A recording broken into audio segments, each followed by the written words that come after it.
오늘 말씀은 열왕기하 22장입니다. 성군인 히스기야의 아들이 므낫세가 왕이 되어서 하나님 보시기에 악하게 행하며 우상을 섬기면서 하나님의 성전을 훼손하였습니다. 우상을 하나님의 성전에 세우고 하나님의 제단을 허는 그런 일들을 했습니다.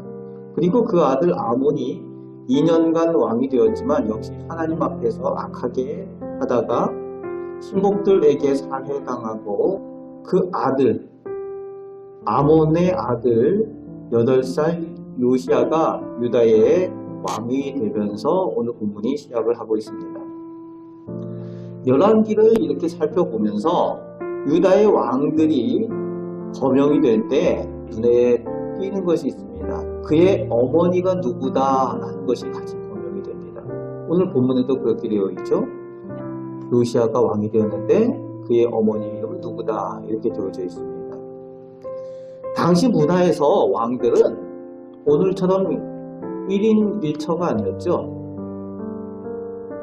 왕비가 있고 그리고 후궁들이 많이 있었습니다.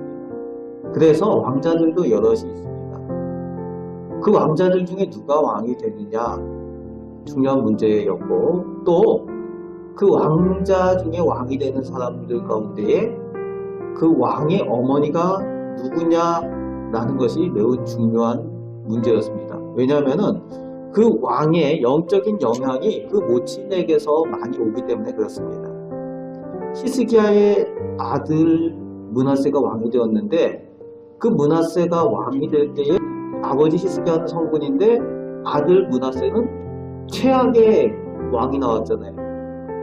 외가 쪽에 영향을 받았을 거라는 것이죠. 오늘 본문의 요시야도 왕이 될 때에 그 요시야에 대해서 뭐라고 표현을 하고 있습니까? 2절에 여호와 보시기에 정직히 행하였다. 할아버지와 아버지가 다 하나님 앞에서 악한 사람들이었는데 악한 왕들이었는데 오늘 본문의 요시야는 다윗과 같이 하나님 보시기에 정직한 왕으로 이전에 기록을 하고 있죠. 그러면서 외가 쪽에 대한 것들을 관심을 가지게 하는 겁니다. 8살 왕이 된 요시야가 누구의 영향을 받았겠습니까? 그 어린 나이에 왕이 되면서 당연히 1절에 외가 쪽 영향을 받았다는 거죠.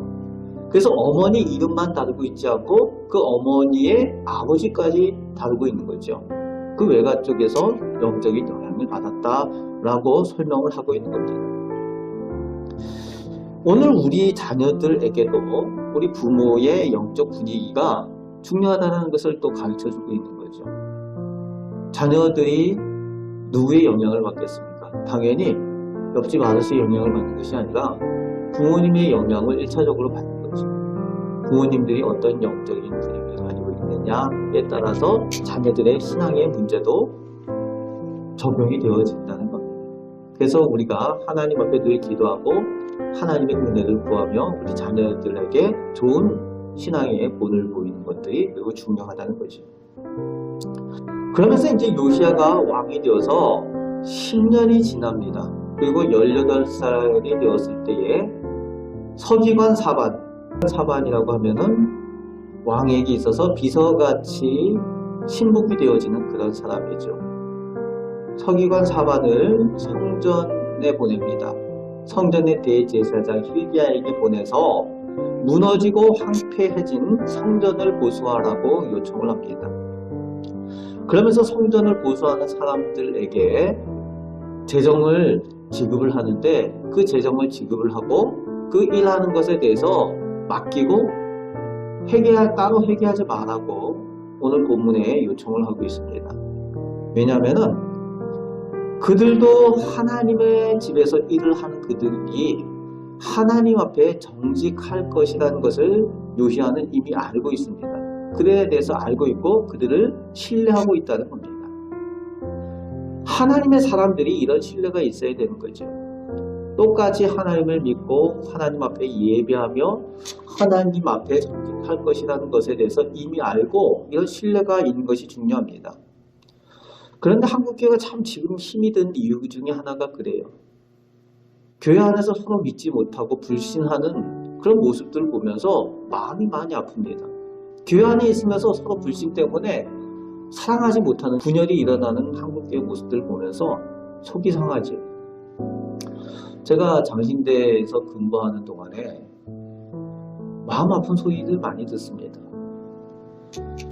직원들 중에 집사님 한 분이 이제 일을 그만두면서 학교하고 행정적인 좀 문제가 생겼어요.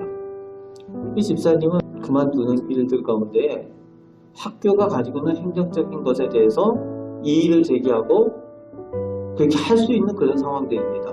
그런데 이 집사님이 나도 하나님 믿는 사람이고 신학교 아닙니까? 그러면서 잘 그만 이렇게 두었는데 이제 학교에서는 행정적인 것들이 노동부하고 관련돼서 어떤 이의를 제기하거나 이렇게 하면 학교가 곤란한 일들이 생기니까 어떤 문서를 받기를 원하는 거죠. 이제 그 담당자하고 이제 얘기를 하는데 교회 다니는 집사님이시고 아버지도 장로님이신데 당연히 믿을만 합니다.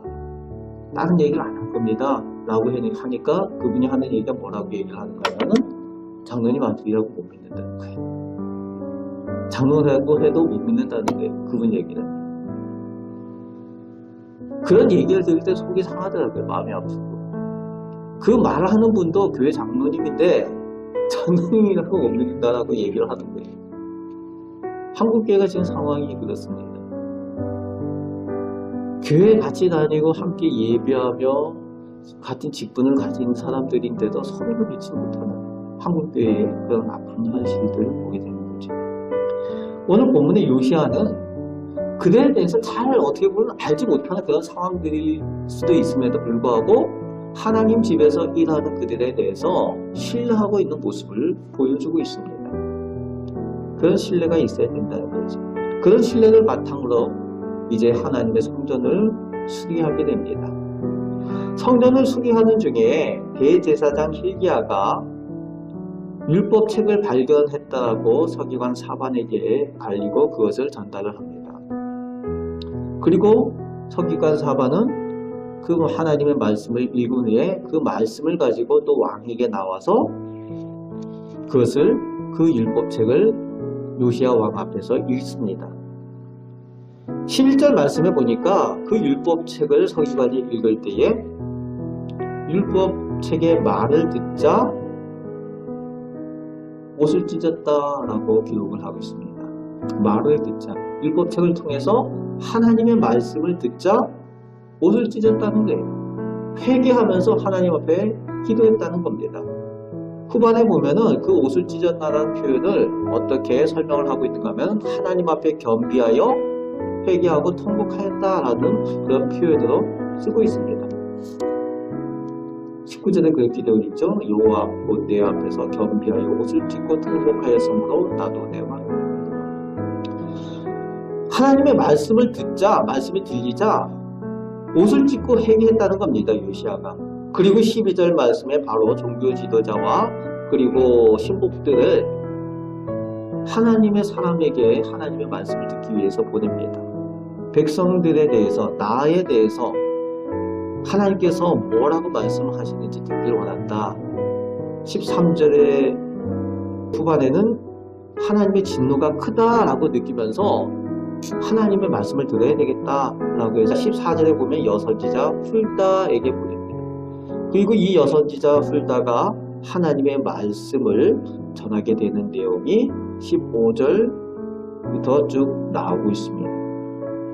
그래서 16절 말씀에 보면은 내가 이곳과 그 주민에 대해서 재앙을 내리되 곧 유다 왕이 읽은 책의 모든 말대로 하리니.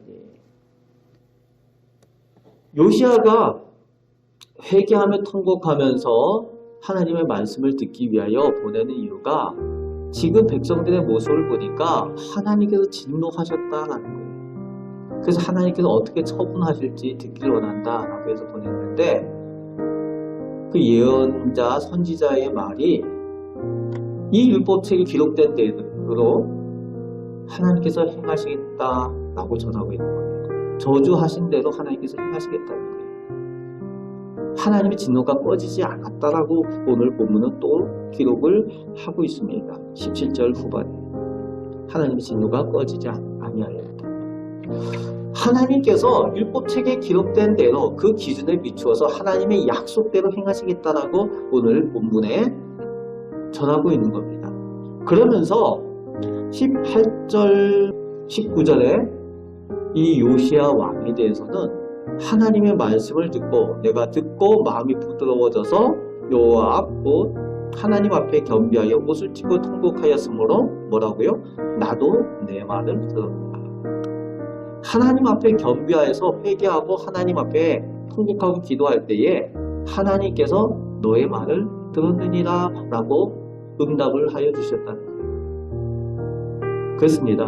우리가 기도할 때에 우리가 하나님 앞에 마음이 부드러워지고 하나님 말씀 앞에 마음이 부드러워지고 그리고 하나님 앞에 겸비할 때에 겸손하게 하나님 앞에 기도할 때에 하나님께서 우리의 기도를 들으신다는 거예요. 그래서 하나님 말씀 앞에 우리가 늘 겸비하는 것이 중요합니다. 마음이 부드러워지는 것이 중요해요. 많은 사람들이 그래요. 하나님의 말씀을 들으면서도 분명히 하나님 말씀이 들리는데 그 말씀에 대해서 완악한 분들이 많이 있습니다. 성경 가운데 많은 사람들이 그렇죠. 하나님 말씀을 들으면서도 그 마음이 강팍해진 사람들이 많이 나옵니다. 그럼 하나님 말씀이 들리지 않는 거죠.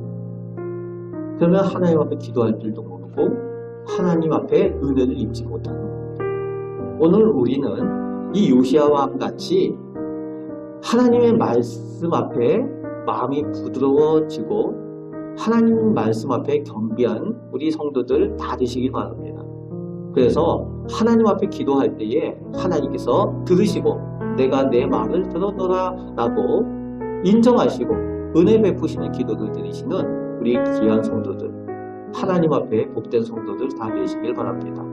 오늘도 요시야와 같이 하나님의 은혜를 입는 우리 성도들 개인과 가정들 다 되시길 바랍니다. 그리고 하나님 앞에 기도 응답 받는 귀한 우리 복된 성도들 다 되시기를 주님의 말씀으로 축복합니다. 아멘. 기도하겠습니다.